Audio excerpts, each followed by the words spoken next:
politikos formuotojų, Europos komisijos atstovybės Lietuvoje vadovas Marius Vaščega, politikos įgyvendintojų, užsienio reikalų viceministrė Jovita Neliupšienė, tos politikos praktikų, tai yra Lietuvos pramonininkų konfederacijos prezidentas Vidmantas Janulevičius. Na ir prievaizdų institucijos atstovas, Eltos vyriausiasis redaktorius Vytautas Bruveris. Diskusiją moderuosiu aš, žurnalistė Rasa Tapinienė, ir kviečiame labai aktyviai įsitraukti į ją ir jūs. QR kodą tikriausiai parodys, hashtagas drakonas, prisijunkite prie slaido programėlės, galite užduoti klausimus. Ir toje programėlėje užduosime klausimus ir jum, ir tuoj palaukit, greitai susirasiu. Ir pirmą norėtumėm tiesiog pasitikrinti jūsų temperatūrą, ką jūs galvojate apie Kiniją. Ir pirmasis klausimas yra toks, kuris požiūris į Kiniją jums yra artimesnis? A variantas, kad tai yra viena iš dviejų supervalstybių, konfliktuoti su ja nereikėtų. Ir antras variantas, kad tai yra auganti grėsmė pasaulyje ir ryšių su ja reikėtų turėti minimaliai. Tai jeigu atsidarysite slido.com, galėtumėte palikti savo balsą ir tada ten rašyti klausimus diskusijos dalyviam.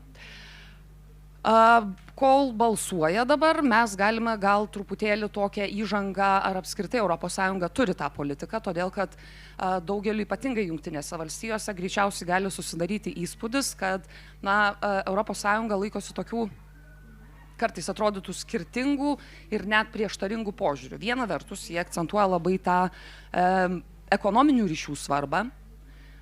Antra vertus, ji kalba apie saugumo grėsmes, kalba apie augančią galybę Azijos regione, kalba apie žmogaus teisės ir tada kyla toks natūralus klausimas, ar tie du požiūriai gali būti kažkaip suderinami. Tai Mariau, gal pradėkime nuo jūsų. Matome, kad tas ES santykis į Kiniją jisai keičiasi. Ir dabar mes turime tą tokią apsibrėžtą strategiją, bent jau Briuselyje, kad vadovausimės rizikos mažinimo, tai yra tas de-risk, o ne santykių nutraukimo arba visiško atsiribojimo nuo Kinijos decouple būdo. Kodėl de-risk arba rizikos mažinimo yra geresnis? Sveiki visi, atvykę į Europos palapinę ir iš tikrųjų pasikalbėti tokia, karšta geopolitinė tema. Ir iš ties, ačiū už klausimą, kuris tiksliai pataiko į tą vietą, apie kurią mes ir turime labiausiai diskutuoti ir ieškoti atsakymų. ES labai aiškiai supranta, aš manau, kad tokių žmonių, kurie to nemato ir nesupranta, kad Kinija keičiasi, jų praktiškai nebelieka. Kinija nebėra besivystanti valstybė, yra pakankamai jau išsivyščiusi valstybė. Kinija nebėra tokia, pūkuota ir prisitaikanti prie esamų taisyklių. Kinija pati dažnai ypatingai vidinėje retorikoje nori dominuoti pasaulyje. Ir tą mes turime vertinti ir ieškoti naujo požiūrio, nes iki šiol tas požiūris buvo, toks prekiaukime ir visą kitą pasižiūrėsime, kaip atrodys ateityje. Žinoma, iškelkime žmogaus teisių klausimus, ten kitus klausimus, bet iš principo viskas prekyba. Dabar akivaizdu, kad čia jau mes turime sustoti ir ieškoti, kas tas naujas, kitoks požiūris. Ir, čia galima kalbėti apie kažkokį nutraukimą santykių visiškai, apie tai tikrai buvo diskutuojama ir Amerikoje ir yra tokių diskusijų. Bet klausimas, kiek tai realu, klausimas, ką mes tuo pasieksime ir klausimas, ką mes savo patiems tuo pasidarysime, nes prekybos saitai su Kinija yra dideli ir jų visiškas nutraukimas privestų prie tokių tikrai sunkiai prognozuojamų ekonominių pasiekmių. Tai štai diskusija dėl to apsistojo prie frazės de-risking arba rizikos mažinimas.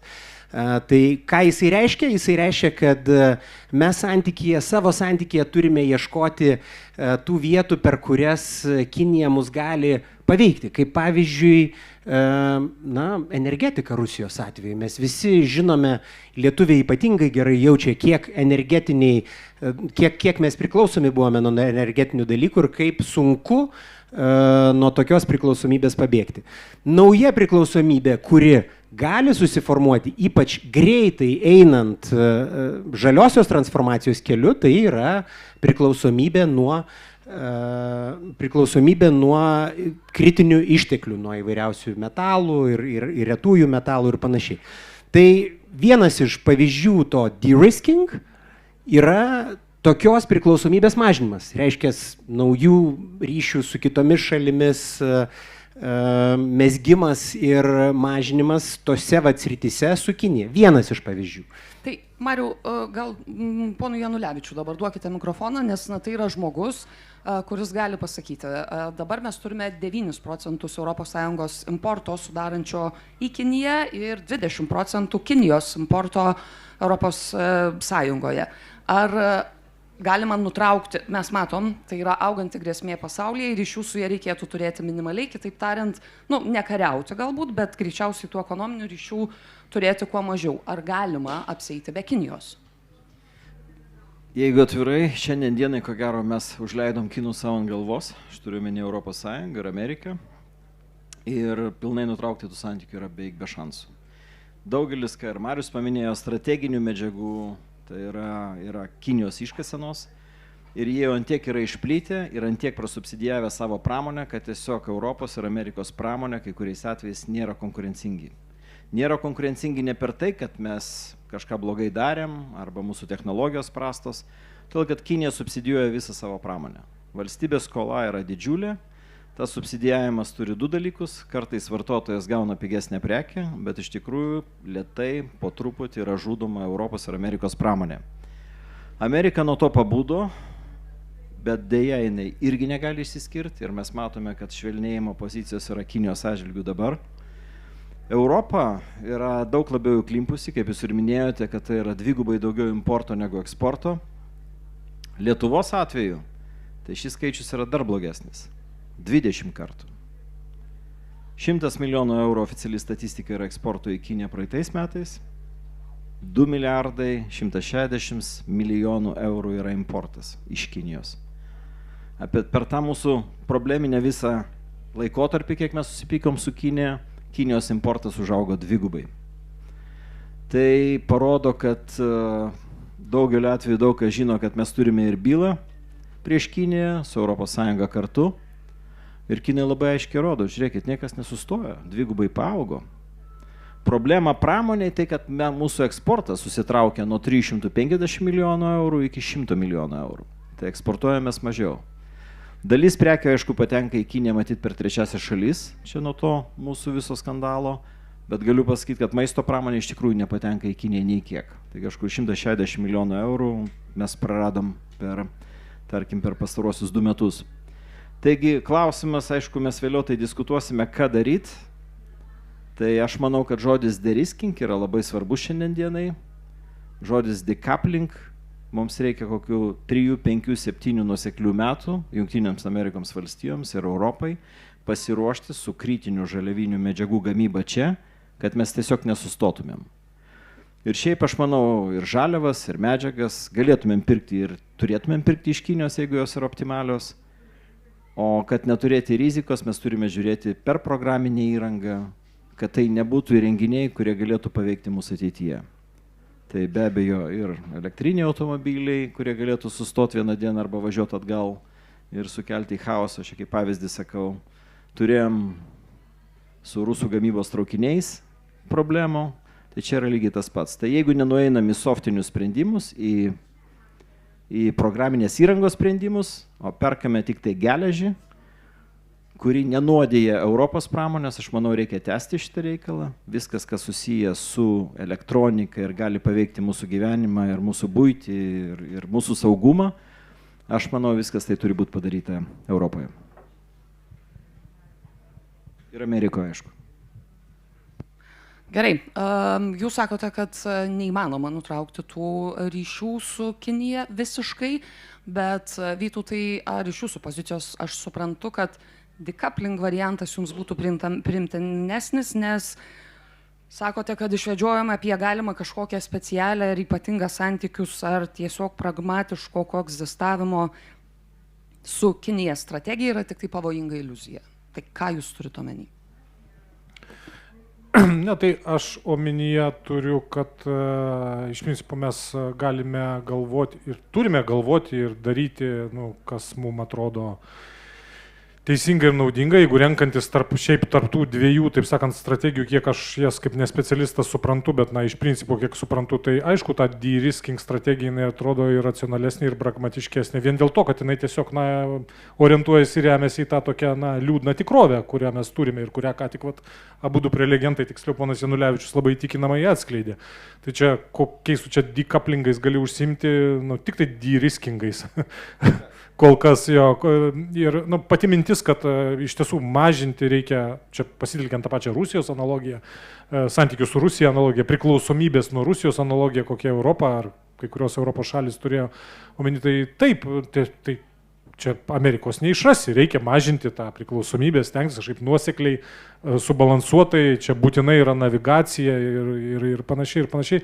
Bet mano mintis šiek tiek tokia gal, nežinau, primityvesnė ir brutalesnė šitoj vietoj, kad galime galvoti ir daryti, ką nori. Iš esmės, ta auganti grėsmė pasaulyje, jinai auga savaime ir jinai augs. Ir iš tiesų, kam reikia ruoštis, tai tik tai vis augančiai konfrontacijai. Nes, kas čia, žinot, kai būdavo šnekos apie Rusijos ypatingumą, kažkokį ypatingą Rusijos kelią, paslaptingą Rusijos sielą, kurią čia reikia suprasti, žodžiu, ir panašiai, tai daug dabar tokių šnekų yra apie Kinijos, čia, žodžiu, Kinija toks gigantas, čia paslaptingas, masto tūkstantmečiais, ypatingas intelektas ir dvasia Azijos, kuri ten kažkokius savo įskaičiavimus turi, į kuriuos tik tai reikia mums įsigilinti ir vos nepasimokyti ir ten su jais kažkaip ten tartis ir panašiai. Tai yra diktatūra, komunistinė diktatūra, taip, kur ideologija yra komunistinė ideologija, o identiteto pagrindas ir visas mentalitetas yra kiniškasis šovinizmas ir nacionalizmas. Vėlgi, jeigu įmam analogiją, Sovietų sąjunga, taip, ir po Sovietų sąjungos dabar Rusija tapusi tuo, ko Rusija, tai, kas buvo rusiškasis, didžiarusiškasis šovinizmas po komunistinės ideologijos skraistė, dabar tapo, reiškia, pagrindinė ideologinė dabartinės diktatūros formos atrama, tiesiog nacizmų, taip, rusiškojų nacizmų. Taip, ir rasistinių nacizmų. Tai Kinijos diktatūroje irgi šitie dėmenys yra, nes, tai pasaulis yra pasaulis, tai diktatūros iš esmės visos turi tą tipologiją. Ir kiekviena diktatūra, jinai turi, mano nuomonė, savo, neišvengiamą tam tikrą raidos kryptį, tai yra tolesnės degradacijos linkme. Degradacijos visuomet prasmėmis. Ir ta prasme, kad brutalės, agresyvės, stengsis kuo labiau konsoliduotis, mobilizuotis, kuo daugiau susidurs su problemų, tame tarpe ir vidinių problemų, o susidurs ir ekonominių problemų, savo ekonominių problemų. Kad tas kolosas, jo kojos vis labiau molis ant tų kojų pradės ryškėti, man atrodo, tai irgi yra laiko klausimas. Čia, aišku, čia jau daugiau galbūt galėtų specialistai pasamprotauti šitą temą. O diktatūro atsakas į šitos dalykus būna vienintelis - agresija vidinė ir išorinė. Geografiškai toli ieškoti nereikia, Taivanas yra, bet kad ir ne Taivanas, tarsi, kaip reikia suprasti. Gerai, Vytautai, paminėjai Taivanas. Staptelėkime ties šituo, dabar Jovitui mikrofoną dar perduok. Prieš užduodant man Jovitai klausimą, aš noriu ir jūsų dabar paklausti. Atsimena tikriausiai tą Lietuvos diplomatinį konfliktą su Kinija dėl Taivano, tai slaido, jeigu jūs galėtumėt vėlgi savo nuomonę išreikšti, ar jūsų manimų šitas konfliktas atnešė daugiau naudos nei žalos, ar žalos daugiau nei naudos.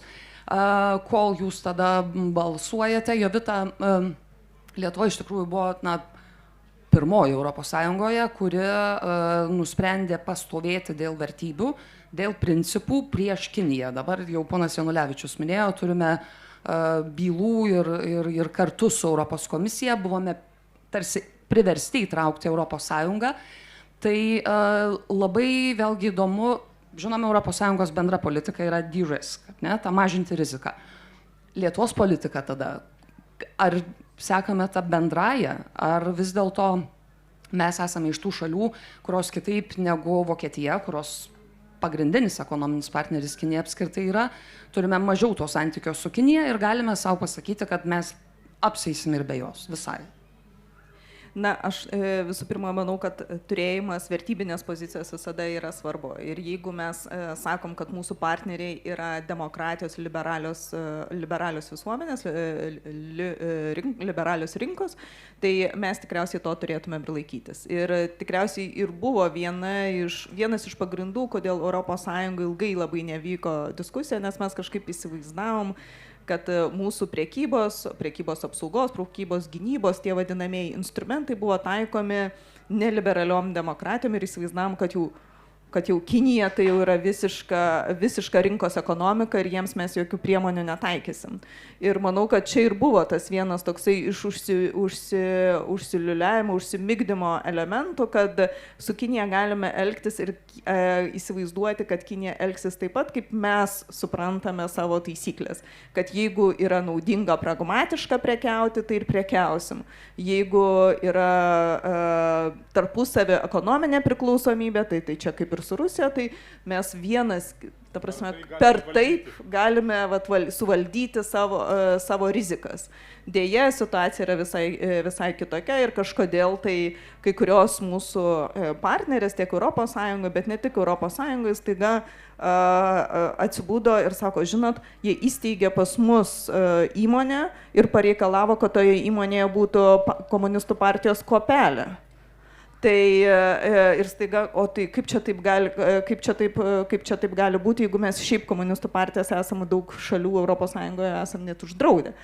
Tai čia tik vienas iš pavyzdžių, kad iš tikrųjų taisyklės, kokiomis veikia nedemokratinės valstybės ir nerinkos ekonomikos, yra ne tokios pačios, kokiomis veikiame mes ir kokias taikome. Iš to išplaukia, kad jeigu mes norime iš tikrųjų tos didesnės, spartesnės ekonominės pažangos, norime partnerystės, kuri veiktų, kuri nepriklausytų nuo vieno žmogaus ar nuo vienos partijos sprendimo, tai atitinkamai turime rinktis ir partnerius. Iš to išplaukia, kad tikriausiai rizikuoti ir investuoti į šalį, kuri bet kada gali nacionalizuoti ar bet kada priversti tave išeiti, kaip pavyzdžiui atsitiko ar ne su Ericssonu, arba gali organizuoti savo visuomenę ir nebepirkti H&M rūbų arba neiti į Lotės parduotuvę. Tai yra, mes matom, šalių grupę, ir staiga, aišku, neveikti muitinės sistemo lietuviškom prekiam, bet mes matom šalių grupę nuo artimiausių kaimynų, ir nevalgyti taivanietiškų mangų, iki tolimiausios Lietuvos. Tai ir visur yra tas pats, tai arba prieš įmonę konkrečiai nukreiptos priemonės, nes įmonė pakritikavo žmogaus teisų situaciją Kinijoje, arba nukreiptos prieš atskiras valstybės, atskiras pramonės sektorius. Ir tada pasakymas, kad, bet mes vis tiek tikimės, kad investavę į Kiniją galėsim tikėtis visos grąžos savo verslo, tikriausiai yra mažiausiai naivu šiuo metu ir tas iš tikrųjų ryškėja ir galbūt, nežinau, ar mes buvom tikrai pirmūnai, galbūt iš tikrųjų buvome pirmūnai garsiai įvardinę.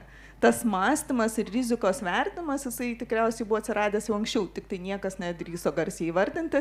Ir tas įvardinimas tikriausiai vienas iš lūžinių momentų, tai yra pernai metais iškelta ES, ne mes Kinijai bylą išgėlėm. ES realiai iškėlė bylą prieš Kiniją, kuri, aišku, tęsiasi kol kas ir paprastai tai yra įprasta maždaug 2 metus, kad kita šalis, trečioji šalis kišasi į vidaus rinką, vis tik buvo įvertinta kaip grėsmė. Mes matome ir iš balsuojančių, kad tas konfliktas atnešė daugiau naudos nei žalos ir tikriausiai, nežinau, Mariau, ar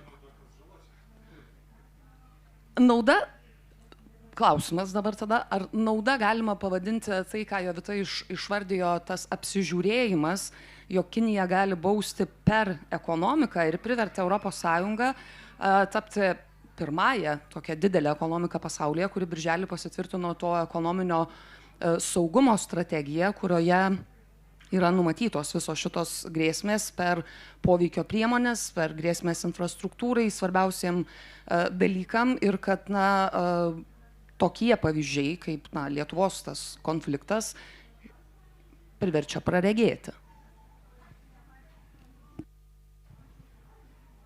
Žinoma, kad Lietuvos konfliktas, kai paliečiama viena ES šalis tiesiogiai priekybos priemonėmis, kurias mes laikome neteisėtomis ir pradedame bylą dėl jų nutraukimo pasaulio priekybos organizacijoje, yra dar vienas papildomas dalykas, kuris parodo, kad dažnai priemonės nesirinkamos. Iki Lietuvos matėm Australiją, matėm pačių įvairiausių dalykų. Čia nėra taip, kad visiškai nematyti tie dalykai, bet ES atžvilgių iš tikrųjų pirmas iki tai buvo padaryta.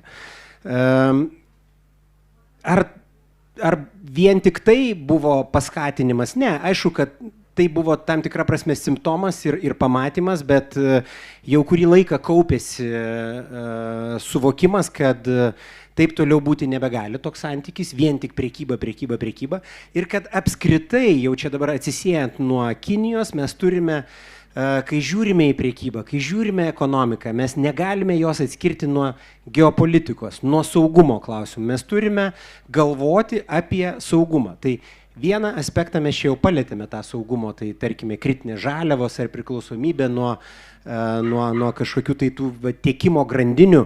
Kita labai svarbi tema, kurią mes iškėlėme su ekonominio saugumo strategija, tai yra investicijų, išeinančių iš ES investicijų ir einančių, pavyzdžiui, į Kiniją, jų tam tikra kontrolė ir žiūrėjimas, ar iš tikrųjų tos investicijos, kurios išeidinės ir eis į tą nedraugišką šalį, ir gali jai padėti galbūt vystyti savo ginkluotę, vystyti savo kažkokius tai superkompiuterius ir panašius dalykus, ar jos yra pateisinamas. Tai čia dar vienas aspektas deriskingo, iš tikrųjų apie kurį diskusija yra šiai dienai didelė, plati ir ne tik Europoje, tarp kitko lygiai taip pat ir Amerikoje, nes de-risking dabar ir Amerikoje yra pagrindinė tema ir būtent apie tai, kas į jį įeina ir visi ir kalba. Tai štai čia antras aspektas, bet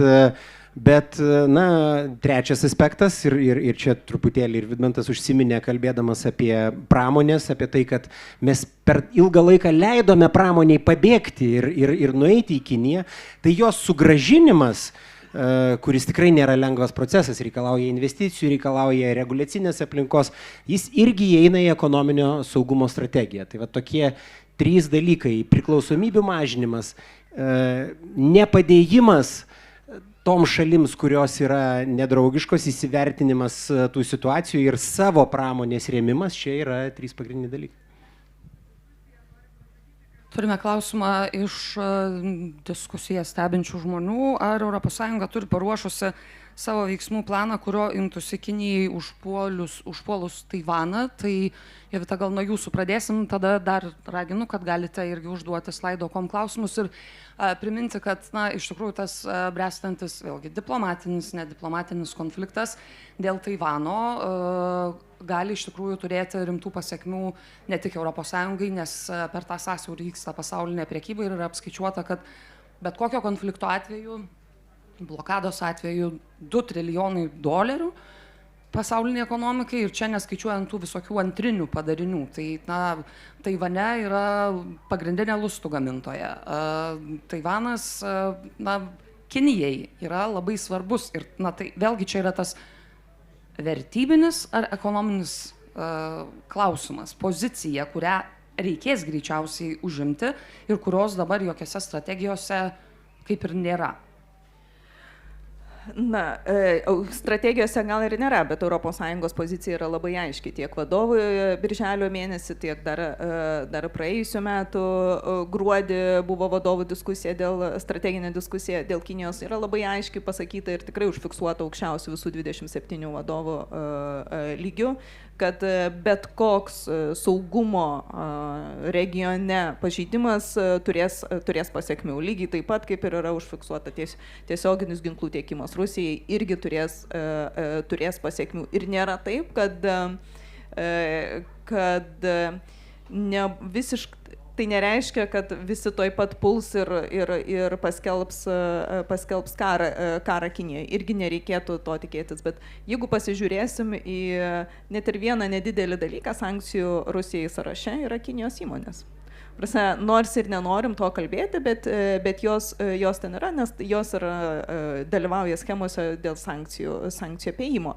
Tai pasakyti, kad nebūtų valios veiktis ar imti griežtesnių priemonių, manau, kad tikrai negalima. Ir ta strategija, nors jinai ir neišdėliota kažkokiam nuosekliam dokumente, bet manau, kad paėmus vadovų pareiškimą kartu su ekonominio saugumo strategija dokumentų, kuris yra paskelbtas, manau, kad tai sudaro pakankamai nuoseklę poziciją, link kurios einam. Ir kai lapkričio gruodžio mėnesį pasirodys teisiniai dokumentai, kurie apibrėž, kaip turėtų būti kontroliuojami, dar sustiprintos tiek investicijos ES, tiek investicijos, kurios išeina iš ES, kaip turėtų būti vykdoma eksporto kontrolė, nes jinai turi būti sugriežtinama, kaip turi būti peržiūrimos tiekimo grandinės, ir kaip padaryti, kaip paskatinti tą svarbiausių medžiagų užsitikrinimą ES arba užsitikrinimą tarp partnerių.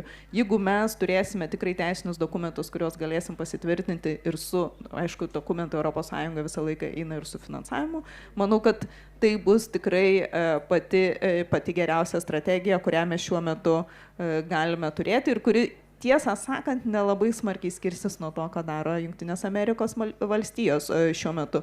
Jie irgi turi čipsų aktą, jie turi pagrindinių diskusijos baiginėjasi dėl pagrindinių retųjų metalų aktų ir taip toliau. Ir mes matom, kad Kinija reaguoja jautriai. Jeigu tik kažkas jautriai sureagavo, jeigu tik tai, pavyzdžiui, Olandija nusprendė kontroliuoti, kur bus išvežamos mašinos, kurios spausdina lustus, iš karto sekė Kinijos reakcija. Reiškia, tai yra, sakyčiau, teisinga kryptim ir mes turim labai atsakingai šituos teisės aktus artimiausiu metu pasitvirtinti. Gerai, pereinant prie to bendro ES požiūrio, ar jis apskritai tas konsensusas įmanomas, vėl noriu jūsų klausti ir prašyti jūsų nuomonės, ar ES apskritai reikėtų sutarti dėl vieningos ES politikos, nes matome, kai kurios šalys turi skirtingų santykių su Kinija, vėl imkime Vokietiją, kuri yra didžiausia prekybos partnerė, imkime Lietuvą, kuri gali pastovėti už savo vertybės ir dėl to įtraukti ES į bylą prieš Kiniją, tai variantai kad turėtų būti ta bendra politika, tik tokiu atveju blokas bus stiprus dėrybose su Kinija ir nes santykiai su Kinija turėtų būti arba yra kiekvienos šalies narės reikalas. Mariau, ar galima būtų sakyti, ar tikslu būtų taip sakyti, kad kol kas, nes girdėjome ir vadovų lyderių čia lapkričio mėnesį turėtų dar, kitaip tariant, tos pozicijos dar yra gryninamos ir kol kas ES šalys nacionalinių, jos konkuruoja tarpusavyje santykyje su Kinija, nes, vėlgi žiūrėkime, paimkime pavyzdį, kai Prancūzijos prezidentas nusprendė apginti elektromobilius. Ir nebuvo iš Vokietijos automobilių gamintojo palaikymo įvesti muitą kinų. O kalba eina apie tai, kad 25 metais iš Kinijos, man atrodo, 800 000 automobilių bus importuoti į ES, iš kurių tik tai trečdalis gal bus vakarų gamintų automobiliai. Kitaip tariant, Kinija nurungia vakarų gamintojus įveždama savo produkciją. Man atrodo, klausimas tai apie vieningumą ES pozicijos ir jau dabar atsakymai rodo, kad visi čia, bet man įdomu būtų palyginti atsakymus Lietuvoje ir kažkokioje kitoje ES šalyje, didesnėje kaip pavyzdys. Tai mes visi žinome, kad esame nedidelė šalis ir labai svarbu turėti vienybę ir vieningą poziciją didelių šalių atžvilgių ES mastu. Jūs paklausėte, ar ta vienybė šiai dienai egzistuoja. Mes esam 27 skirtingos valstybės, turim skirtingus interesus. Ir labai dažnai tai būna, kad mes startuojame nuo skirtingų pozicijų ir ateiname iki kažkokios tai vieningos. Tai turbūt gal atsakymas šiandien galėtų būti tiksliausias toks, kad skirtingos ES šalis yra skirtingai dar kol kas suvokia Kinijos keliamas grėsmes. Tarp kitko, čia Lietuvai yra iš tikrųjų didžiulė niša dalyvauti diskusijoje, nes Lietuva jas mato labai gerai iš arti, kitos šalis jų gal nemato arba dar nemato, bet aš net nebejoju, kad vis tiek bendras vardiklis bus surastas ir ta ekonominio saugumo strategija yra geras pagrindas, kuris netgi mes matome, kad įgauna palaikymą ir kitose pasaulio dalyse. Čia tos priemonės, mes jų ieškome, eksporto kontrolė, bet man įdomu, kaip į eksporto kontrolę žiūrės verslas ir pramonė, nes tai nėra lengvi klausimai, bet juos išdiskutavus nebejoju, kad vieninga pozicija bus rasta. Tiesiog dar kol kas esame skirtingose to suvokimo vietose ES mastu. Man tai turime klausimą iš žiūrovų, kad Kinija yra žymima kaip rizikinga rinka, patirtis parodo, kad investicijos šia kryptimi atneša daugiau žalos, tad ar nelaikas investuotojams prisimti riziką? Ar iš tikrųjų jūsų manimų verslas suvokia politiką? Kitaip tariant, dabar politikai tą strategiją formuluoja. Bet ar verslas labiau žiūri į politiką ir vertybės, ar jisai žiūri, ar jo investicijos atsipirks? Ir ar jos atsipirks Kinijoje šiuo metu? Man geriausias pavyzdys yra dvi vokiečių asocijuotos struktūros. Tai Lietuvos pramonininkų konfederacija, kurią aš atstovauju, yra mūsų partneriai BDI ir BDA. Tai dalinasi į dvi dalis. Vieni už Kiniją, kiti prieš. Ir paaiškinsiu, kas už ir kas prieš. Tie, kas žiūri į Kiniją kaip į rinką realizuoti savo produktą stambų, jie yra už Kiniją. Tie, kas gamina iš tikrųjų produktus ir mato, kaip Kinija kopijuoja jų know-how ir kūrė tos fabrikus su subsidijom tam, kad ateityje paskui sunaikinti tą Europos pramonę ir pasodinti kiekvieną europietį būti vartotojų, tie yra prieš. Tai vat atrodo šalis, kuri yra didžiausia eksportuota šiandienai, kurios prekybos balansas yra apylygus importos eksportui su Kinija, vienintelė tokia šalis, pasikartosiu, Lietuva 20 kartų daugiau importuoja nei eksportuoja. Visos šalis ES maždaug yra 1:4, 1:5. Tokio santykio, kokį mes dabar turime, aišku, bet sakau, čia yra galbūt skaičiai tie yra paslėpti, nes Lietuva negali daugeliu atveju eksportuoti tiesiai į Kiniją, ką iki šiol darė, galbūt tai daro per aplinkinę šalis. Tai parodo tą susiskaldymą. Jeigu mes norim būti technologijų kūrėjai ir turėtojai, nes dabar mes subsidijuojam Kiniją. Kokiu būdu subsidijuojam? Labai paprastai. Mes visų mūsų pinigais subsidijuojame programas, tyrimų programas, tai yra Horizonas, 112 milijardų eurų, bet mes neįgyveninam tai, kai išrandam. Pas save pramonę, nes laik sakom, tai Kinai pigiau padarys, nes mes tiesiog nenorim kurti tos pramonės, kuri kurtų pridėtinę vertę nuo tyrimo iki galutinio daikto, nes Kinai padarys pigiau. Kinai padarys pigiau viską, be abejo, nes jie turi subsidiją savo pramonę, jų noras yra užkovoti tam tikrus sektorius. Ir tie sektoriai, kurie yra perspektyvūs ilgojų periodų, tai tas pats žaliasis kursas, praradom saulės pramonę, silicio gamybą, neturim iš ko lustų gaminti. Nepaslaptis tikriausiai, kad tas pats Taivanas žaliavą atsiveža iš Kinijos ir ją išgrynina iki tokio lygmens, kad tas pats lustas patampa, bet išgrynina su savo technologija. Ir tokiu būdu jis patampa labai laidus, labai efektyvus ir tada mes turime vienus iš greičiausių mikroprocesorių ir taip toliau. Bet silicį mes praradom kaip žaliavą, nors silicis mūsų planeta yra 90% iš silicio, Lietuva jo turi, Vokietija turi.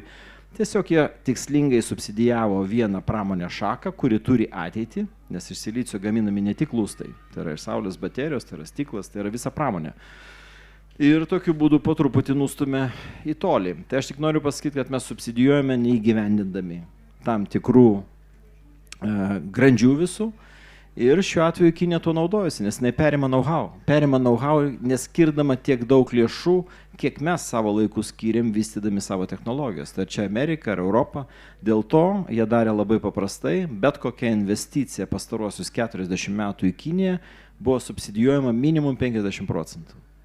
Yra krypčių, kur Kinija duodavo 100% atgal cashbacko, pasirašydama sutartis ir dėka tos subsidijos, įmonės keldavo savo produkciją tenai gamindavo, tada kinų žmonės, kinų inžinieriai, nes ko gero europiečių ten buvo tik marketinge, jie perimdavo visą tą technologiją ir tada, aišku, kitoj gatvės pusėje atsirasdavo panaši gamykla ir tie žmonės paskui vienu ir kitu atveju pereidavo.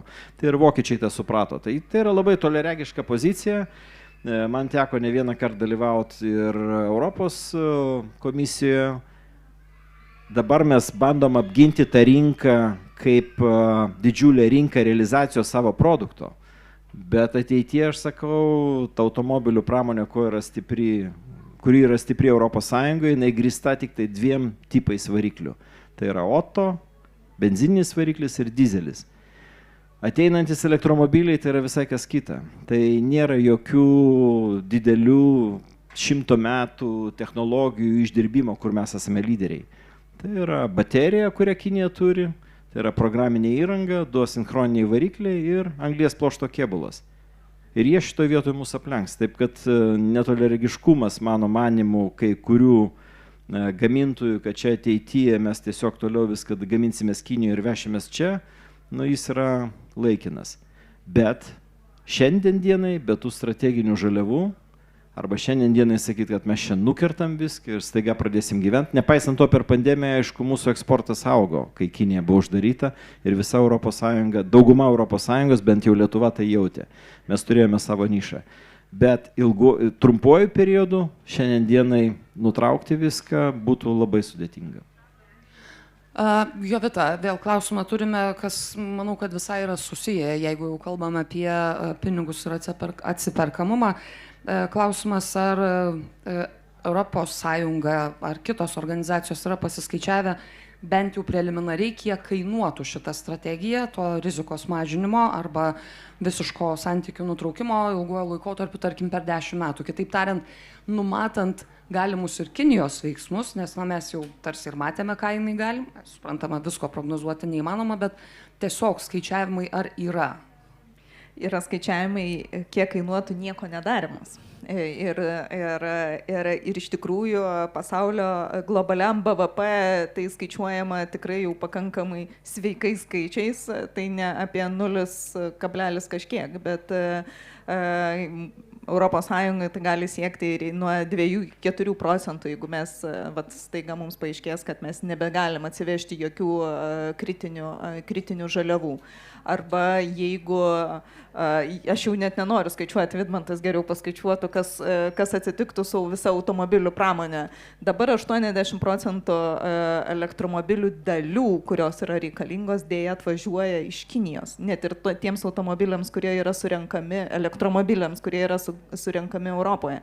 Tai manau, kad tie skaičiai yra pakankamai dideli ir grėsmingi ir dėl to, kai čia kažkas klausia, ar tikrai verslas sutiktų su eksporto kontrolė, mes kalbam ne apie viso eksporto kontrolę. Mes tikrai nemanau, kad turim kontroliuoti dalykus, kurie yra paprasti, bet didelės pridėtinės vertės, arba kad ir su pridėtinė vertė, bet nėra naujausios technologijos.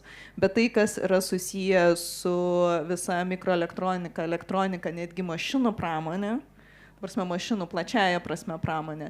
Ir svarbiausia, tai yra visos aukštosios, didžioji dalis aukštųjų technologijų.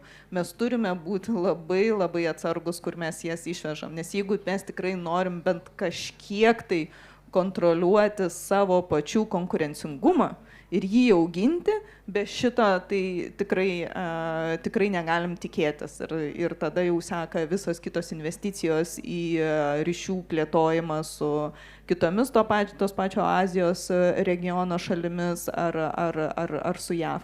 Ir šitas procesas vyksta iš karto keliose šalyse. Ta prasme, vienas dalykas, kad ir mes Europos Sąjungą galvojam, tą patį kartais sparčiau, kartais šiek tiek lėčiau diskutuoja ir priminėja labai panašius sprendimus JAV, bet lygiai taip pat, gal mes tiesiog mažiau kalbam ir mažiau domimės, tas pats vyksta Japonijoje, Korejoje ir taip toliau. Jie yra tiesiog arčiau ir jie dar turi matyti niuansačiau kalbėti, bet Pietų Korėjos technologijos yra gerokai labiau apsaugotos negu mūsų, jeigu taip jau pasižiūrėjus, ką galima ir ko negalima išvežti. Tai manau, kad mikroelektronika, visas dirbtinis intelektas, visa kvantinė ekonomika, tai yra tai, kas turėtų būti sukontroliuota, jeigu mes galvojam apie ilgalaikę perspektyvą.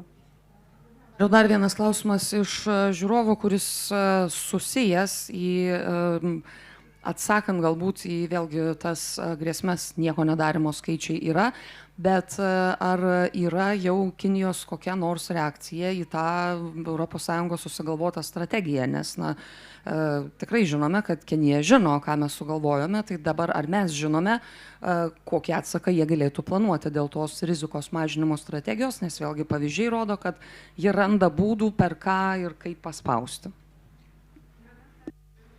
Tai aš visų pirma gal atkreipčiau dėmesį į tai, kad Kinija dar iki strategijos atsiradimo yra savo vidiniai komunikacijai, ten partijos visokiausiuose pasisakymuose ir panašiuose vietose išsakiusi tokių įdomių dalykų apie tai, kad pavyzdžiui Kinija turi mažinti savo priklausomybės nuo pasaulio ir didinti pasaulio valstybių priklausomybės nuo Kinijos.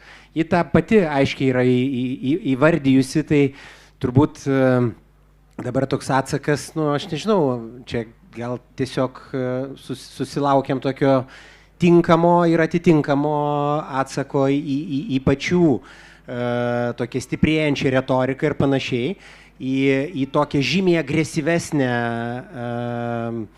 agresyvesnį nusistatymą pasaulyje ir kitokią visiškai laikyseną. Tai jos atsakas, aišku, kad jiems gal ten nepatinka, gal ten gali pastebėti per diplomatinius kai kokius ėjimus, kur ten skirtingai priima skirtingus valstybių lyderius ir panašiai, tas pasistebi labai labai aiškiai. Bet ką, yra kaip yra, mes čia žinot, diplomatija, tai ji tik tai turi sekti tuo, kas iš tikrųjų yra tikrasis interesas ir stengtis tai pasiekti ir gali, kaip sakant, sugerti labai labai daug dalykų. Kinija uždraudė prieš 3 savaitės berods galio eksportą į ES, reaguodama į Olandijos sprendimą nebeleisti eksportuoti specialių lustų spausdinimo mašinų į Kiniją. Tai ta prasme, net nebejoju, kad tokių reakcijų bus ir daugiau. Čia svarbiausiai vėlgi grįžtų prie to savo pirminės minties, mums neužsiliuliuoti, kad Kinija nesijims priemonių, nes mes lygiai taip pat manėm, kad Rusija nesijims priemonių, nesgi energetikos resursus pardavinėti jiems yra labai puiku ir jie iš to labai daug uždirba. Tai lygiai taip pat manau, kad mūsų viena iš strategijos dalių, kur galbūt saugumo strategijoje dar ES yra taip neakcentuojama, yra, kaip Vidmantas minėjo, mes turim ir silicio, mes šiaip jau turim ir kitų tų kritinių medžiagų, kurios reikalingos aukščiausiam technologijom. Tik tai mes jų nebeišgavom arba nevystėm jų netgi išgavimo dėl kitų savo politikų. Dabar gauti leidimą, pavyzdžiui, atidaryti kokią nors kasyklą. Manau, kad Europoje pasidarė, jeigu neįmanoma, tai labai sudėtinga ir aišku, pilietinės visuomenės reakcija dažnai būna į tuos gamtinių išteklių naudojimo klausimus, bet čia yra viena iš sričių, kur mes iš tikrųjų kaip europiečiai turėtumėm tikrai labai pagalvoti ir tikrai pradėti investuoti.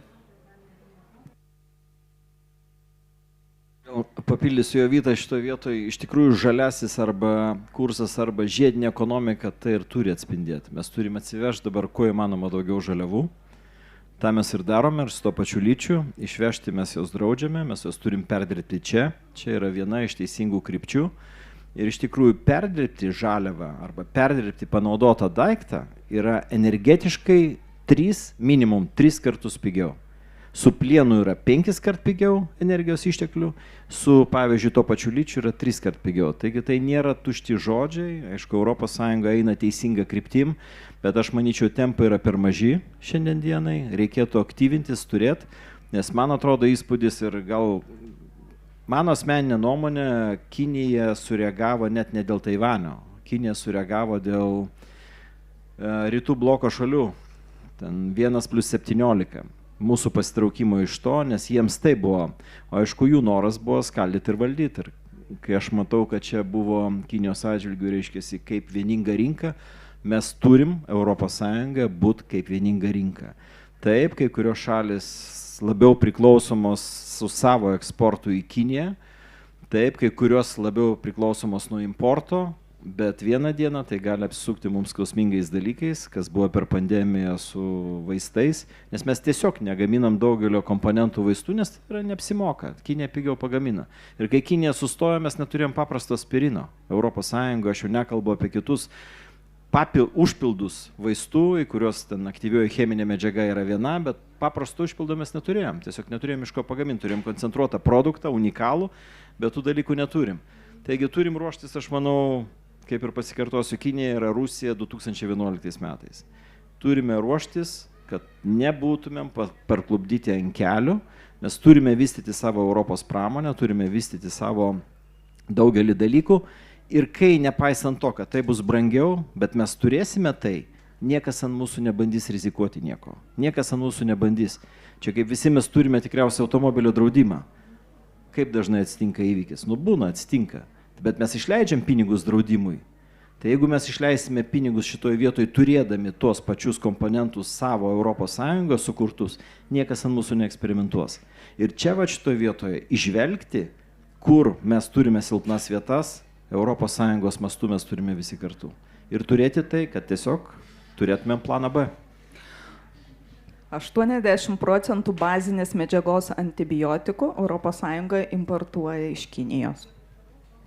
Gerai, Vidmantai, jūs kalbate apie tai, kad ES turi būti ta vieninga rinka ir aš radau, klausimas Vytautui šiaip bus, gali ruoštis jau, ir radau tokią įdomią mintį, kad ES labai, ta prasme, kad jinai kur jau kur, bet ekonominiai plotmė jinai tikrai galėtų turėti visai svarbę įtaką, todėl kad savo dydžiu Kinijai yra didesnė už Jungtinės valstijas ir kitaip tariant, Kinijai ES yra reikalinga ne mažiau negu ES Kinija, todėl kad po pandemijos Kinijos valdžia lygiai taip pat bando pastatyti savo ekonomiką ant kojų ir radau vėlgi tokį ir 20% ar ne išveža savo, tai jeigu jie netenka šito 20%, kuriuos išveža, tai buvo toks net labai vaizdus toks pavyzdys, ar ne, kad jeigu aš pavyzdžiui tamstai esu skolinga 100 eurų, tai yra mano problema.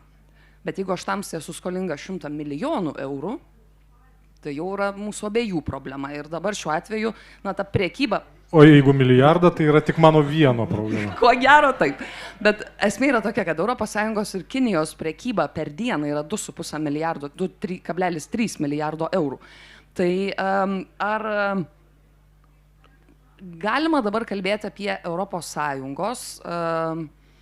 vadovų, valstybių, Europos komisijos, to kumščio neturėjimą, kuriuo pamojavusi ji galėtų priversti, kitaip tariant, nebūti ta nuolatinio prašytojo ir gavėjo vaidmenį, bet diktuoti ir savo sąlygas. Tai mes ištisai apie tai, aš kaip ir suprantu, ir kalbame, kad to kumščio nėra. Bet čia dabar klausimas, kas būtų, jeigu tas kumštis atsirastų?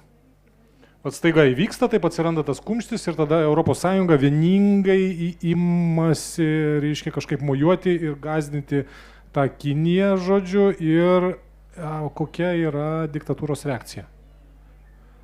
Tikrai jinai sureaguotų, pavyzdžiui, jeigu tokie veiksmai būtų iš Kinijos pusės, kaip sureaguotų vakarai. Tai yra hunveibinų imperialistinė diktatūra. Aišku, jinai atsakytų iš karto eskalaciją. Ryštinga eskalacija atsakytų. Gali būti, kad net kažkokia nuo maksimalaus lygio.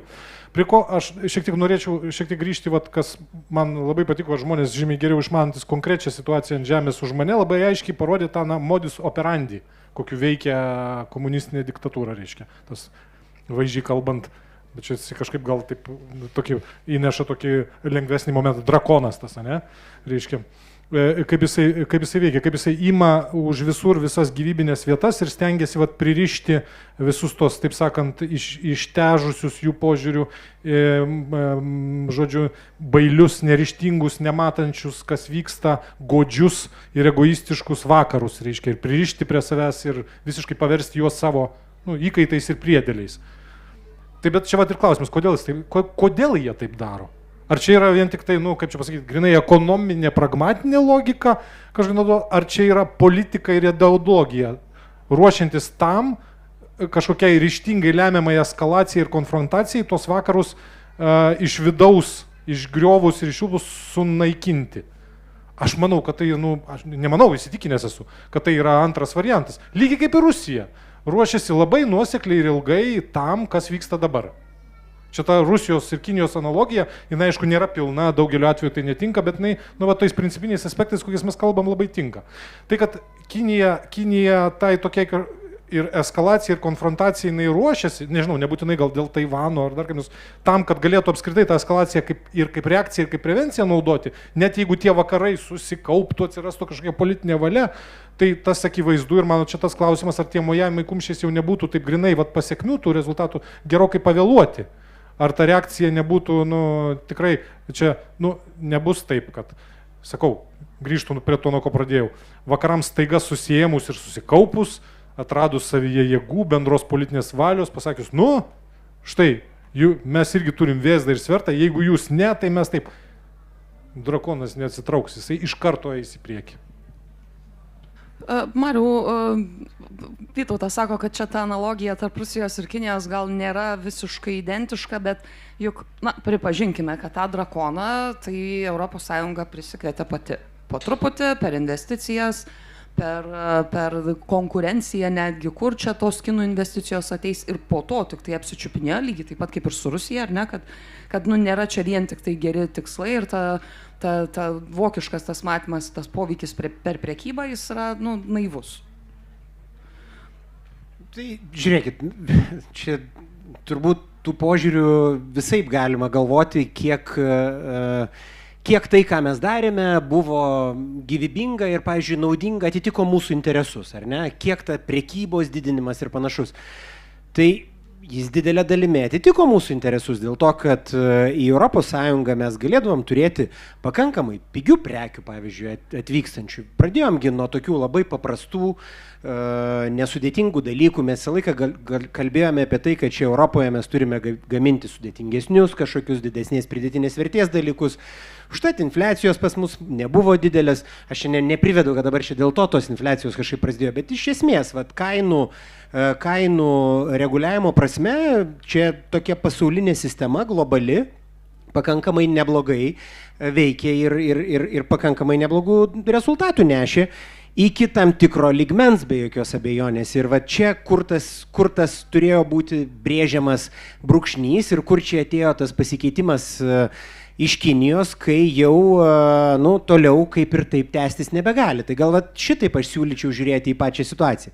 Bet dabar kalbėdamas apie ryžtingumą, Vytautas tarytum priveda prie to tokio, tai kas tas ryžtingumas toksai būtų, kokio čia dar ryžtingesnio. Man atrodo, mūsų atsakas dabartinis yra pakankamai ryžtingas, galima diskutuoti, ar jo reikėjo anksčiau, ar čia dar kažkada tai, bet toks, koks jis yra dabar, jis yra ryžtingas, jis yra išsamus ir jis turi visus atsispyrimo taškus. Ar dar kažkokio tai ryžtingesnio ir dar daugiau daryti?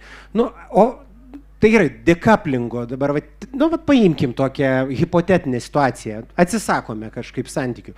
Ką mes tuo pasieksim? Ar mes pasieksime, kad Kinija kažkaip tai bus, nežinau, mažiau palaikys Rusiją konflikte? Ar mes pasieksime, kad dekaplingo atveju, kad Kinija kažkaip tai mažiau sieks įtakos kitose pasaulio valstybėse? Turbūt ne. Ar mes pasieksime situaciją, kad kitos pasaulio valstybės, kurios dabar sėdi ant tvoros ir dairosi, prie kurio čia bloko geriau šlėtis, kad jos greičiau šlėsis prie mūsų? Gal daliai. Ar kitai daliai būtinai, mes tiesiog priversime jas rinktis. Tai aš čia gal truputėlį taip reaguodamas.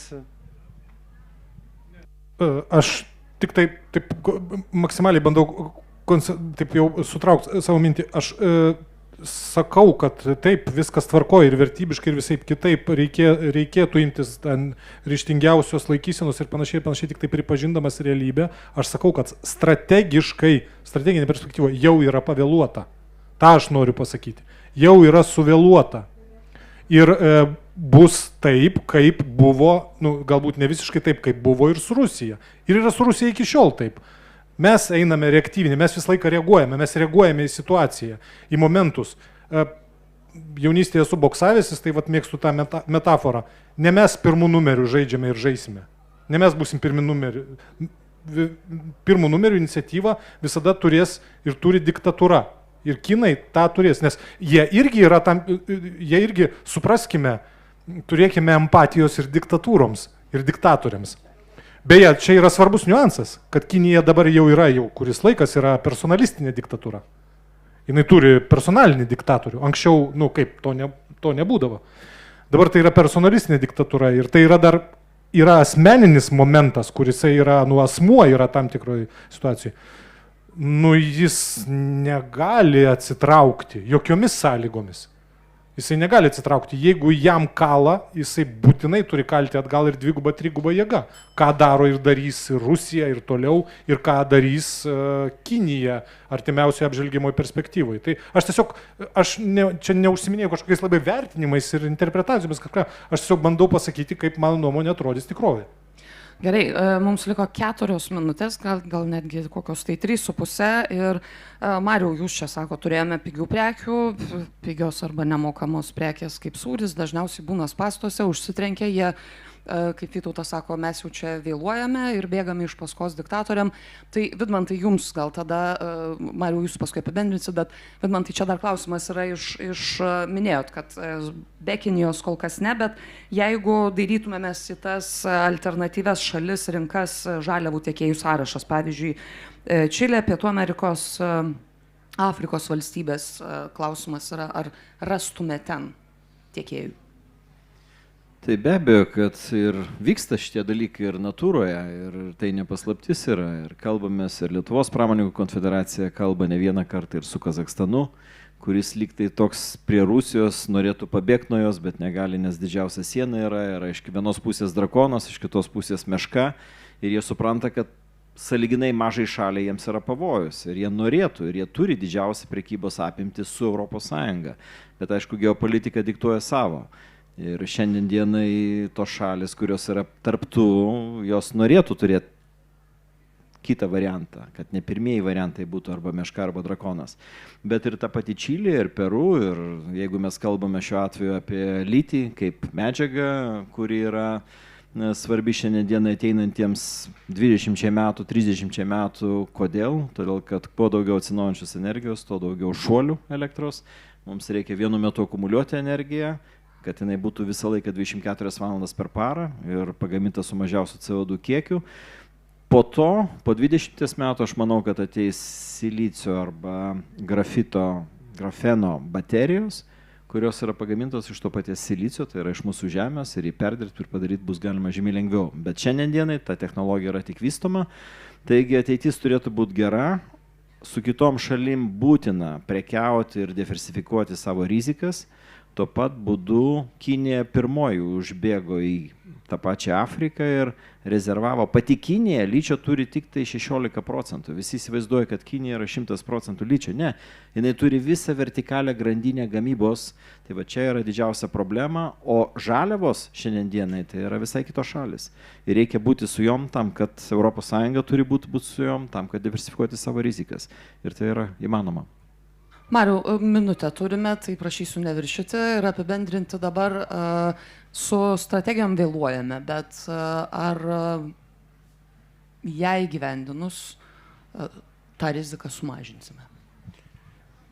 Tai žiūrėkit, čia pavadinimas mūsų diskusijos demokratija ir drakonas, tai man atrodo, kad būtent su tokios strategijos ir jų įgyvenimas ir yra mūsų kaip demokratijų būdas atsakyti drakonams. Tai jeigu mes galime kažkaip sutarti, atrasti bendrus vardiklius, juos paskui įgyvendinti, tai ir parodom, kad mūsų modelis yra prisitaikantis, nes jis įsiklausantis į ten visus interesus žmonių, verslo panašiai.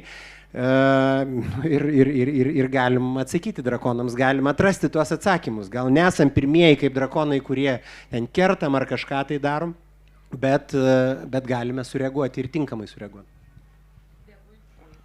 Dėkui, laikas visas mūsų jau visai baigėsi. Europos komisijos atstovybės Lietuvoje vadovas Marius Vaščega, ačiū. Pramonininkų konfederacijos prezidentas Vidmantas Janulevičius, ačiū. Eltos redaktorius Vytautas Bruveris, ačiū. Ir užsienio reikalų viceministrė Jovita Neliupšienė, ačiū ir aišku, ačiū Jums ir už klausimus ir už balsavimus.